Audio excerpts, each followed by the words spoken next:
السلام علیکم۔ آج ہم بات کر رہے ہیں پاکستان میں تنخواہ دار لوگوں کے لیے انکم ٹیکس کے نظام کی، خاص طور پر جو نیا ٹیکس سال ہے 2025-26 جو 1 جولائی 2025 سے شروع ہوا ہے۔ وعلیکم السلام۔ جی بالکل۔ ہمارے پاس ٹیکسیشن پی کے ویب سائٹ کے کچھ آرٹیکلز ہیں، تو کوشش کریں گے کہ ان سے جو اہم باتیں ہیں وہ نکالی جائیں۔ جی کوشش یہی ہے کہ آسان لفظوں میں سمجھا سکیں۔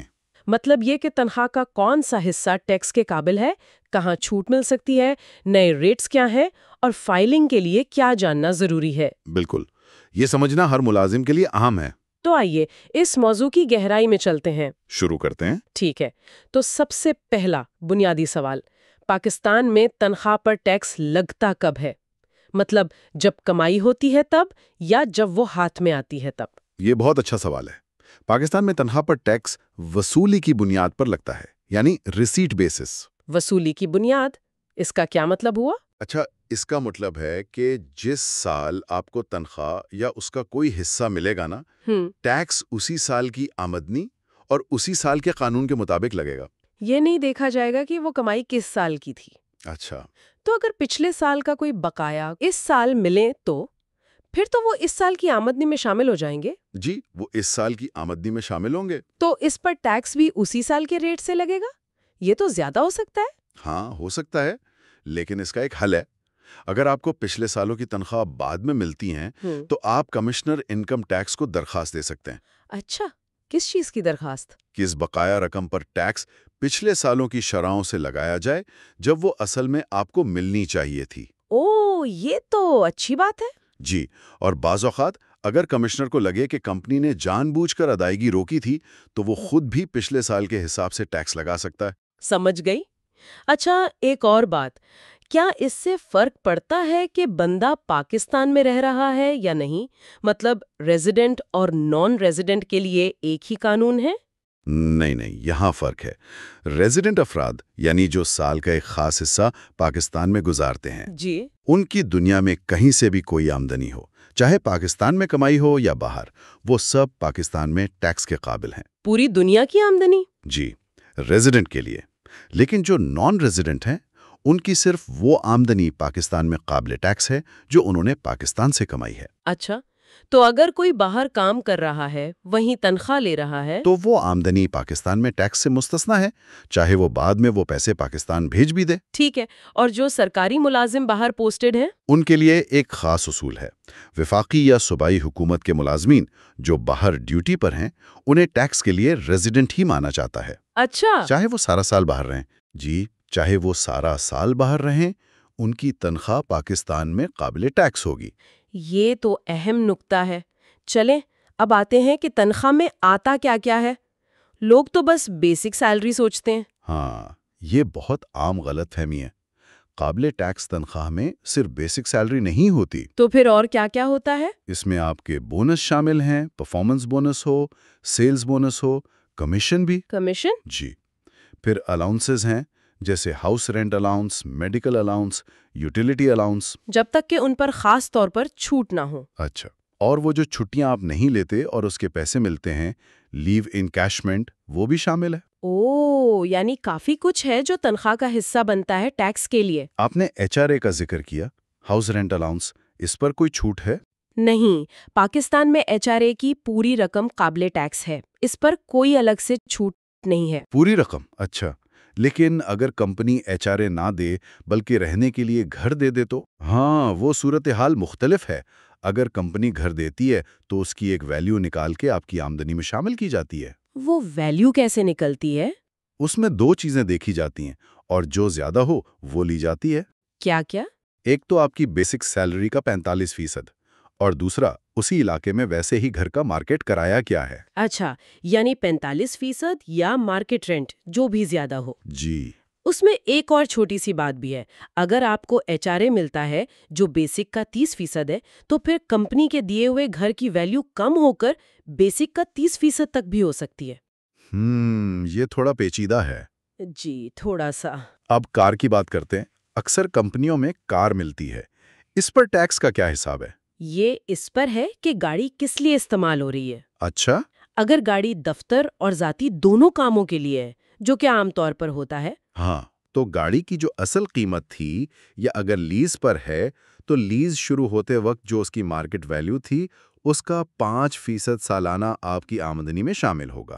5%، ٹھیک ہے۔ اور اگر کمپنی کہے کہ یہ صرف آپ کے ذاتی استعمال کے لیے ہے؟ اگر صرف ذاتی استعمال کے لیے دی ہے تو پھر یہ شرح 5% سے بڑھ کر 10% ہو جاتی ہے۔ یعنی ڈبل؟ جی، 10%۔ یہ یاد رہے کہ یہ تب ہے جب گاڑی ملی ہو۔ اگر ٹرانسپورٹ الاؤنس نقد مل رہا ہے تو وہ الگ چیز ہے۔ ٹھیک ہے۔ ایک اور بہت عام الاؤنس، میڈیکل الاؤنس، اس پر کیا اصول ہے؟ کیا یہ پورا معاف ہے؟ نہیں، پورا نہیں۔ نقد میڈیکل الاؤنس پر چھوٹ ہے لیکن ایک حد تک ہے۔ کیا حد ہے؟ آپ کی بنیادی تنخواہ کا 10% تک یہ ٹیکس سے مستثنا ہے۔ صرف 10% تک؟ جی، اگر آپ کا الاؤنس اس 10% سے کم ہے تو سارا ہی معاف ہے۔ اگر زیادہ ہے تو 10% تک معاف ہوگا اور جو اوپر کی رقم ہے وہ قابل ٹیکس آمدنی میں شامل ہو جائے گی۔ اچھا، تو یہ 10% کی حد یاد رکھنی ہے۔ جی ہاں، یہ نقد الاؤنس کی بات ہے۔ اگر کمپنی علاج کی سہولت دے رہی ہے، مطلب ہسپتال کا خرچہ وغیرہ، تو وہ الگ چیز ہے اور وہ عام طور پر ملازمت کی شرائط کے مطابق ہو تو مستثنا ہوتی ہے۔ سمجھ آ گئی۔ اچھا، ایک اور سچویشن، اگر کمپنی اپنے ملازم کو قرض دے دے، لون، کیا اس پر بھی ٹیکس لگ جاتا ہے؟ جی، اس کے بھی قواعد ہیں۔ اگر قرض 10 لاکھ روپے تک ہے تو اسے ٹیکس کے قابل فائدہ نہیں سمجھا جاتا۔ 10 لاکھ تک کوئی مسئلہ نہیں؟ جی، لیکن اگر قرض 10 لاکھ سے زیادہ ہے اور اس پر کمپنی کوئی سود نہیں لے رہی، ہاں؟ تو پھر ایف بی آر ایک بینچ مارک شرح سود بتاتا ہے ہر سال۔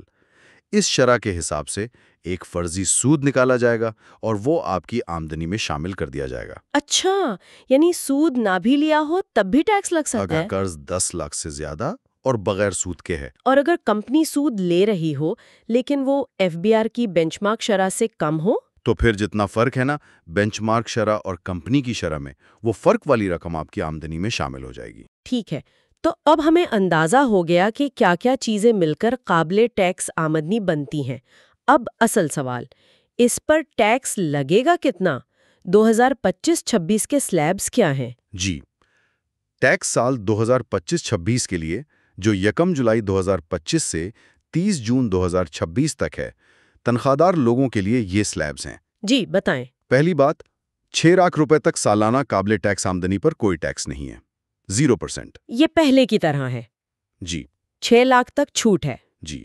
پھر 6 لاکھ سے 12 لاکھ تک کی آمدنی پر 6 لاکھ سے جتنی رقم زیادہ ہے اس اضافی رقم پر صرف 1% ٹیکس ہے۔ صرف 1%؟ جی یہ تو کافی کم ہے۔ جی، یہ نیا ہے۔ پھر 12 لاکھ سے 22 لاکھ تک، اس میں 6,000 روپے فکسڈ ہیں اور اس کے اوپر 12 لاکھ سے جتنی آمدنی زیادہ ہے اس پر 11%۔ 6,000 جمع اضافی رقم پر 11%؟ بالکل۔ پھر 22 لاکھ سے 32 لاکھ تک 1,16,000 روپے فکسڈ اور 22 لاکھ سے اوپر والی رقم پر 23%۔ او، یہاں جمپ زیادہ ہے، 11 سے 23%۔ جی۔ پھر 32 لاکھ سے 41 لاکھ تک 3,46,000 روپے فکسڈ جمع 32 لاکھ سے اوپر والی رقم پر 30%۔ 30%۔ اور آخر میں 41 لاکھ روپے سے زیادہ جتنی بھی آمدنی ہے اس پر 6,16,000 روپے فکسڈ اور 41 لاکھ سے اوپر والی ساری رقم پر 35% ٹیکس لگے گا۔ 35%، یہ سب سے اونچا ریٹ ہے۔ جی، تنخواہ دار طبقے کے لیے یہی سب سے اونچا ریٹ ہے۔ پچھلے سال سے اگر موازنہ کریں تو کیا فرق نظر آ رہا ہے؟ کوئی بڑی تبدیلی؟ جی، اگر 2024-25 سے موازنہ کریں تو اس سال 2025 اور 26 کے سلیبز میں خاص طور پر جو درمیانی آمدنی والے لوگ ہیں ان کے لیے کچھ ریلیف ہے۔ جو نچلے بریکٹ تھے جیسے 6 سے 12 لاکھ والا، وہاں ریٹ کم ہوا ہے۔ ہاں، وہ 1% والا۔ جی، پچھلے سال ٹیکس کا بوجھ بڑا تھا، اس سال تھوڑا توازن لانے کی کوشش کی ہے، لیکن مجموعی طور پر دیکھیں تو رجحان وہی ہے، پروگریسو ٹیکسیشن کا، یعنی جیسے جیسے آمدنی بڑھتی ہے ٹیکس کی شرح بھی بڑھتی ہے۔ کیا آپ ایک مثال سے سمجھا سکتے ہیں؟ جیسے اگر کسی کی سالانہ قابل ٹیکس آمدنی بنتی ہے 14,70,600 روپے، 1,470,600، تو ٹیکس کتنا بنے گا؟ ضرور، 14,70,600 روپے۔ یہ رقم 12 لاکھ سے زیادہ ہے اور 22 لاکھ سے کم، ٹھیک ہے۔ تو یہ تیسرے سلیب میں آئے گی۔ ٹھیک ہے۔ اس سلیب کا اصول تھا 6,000 روپے فکسڈ جمع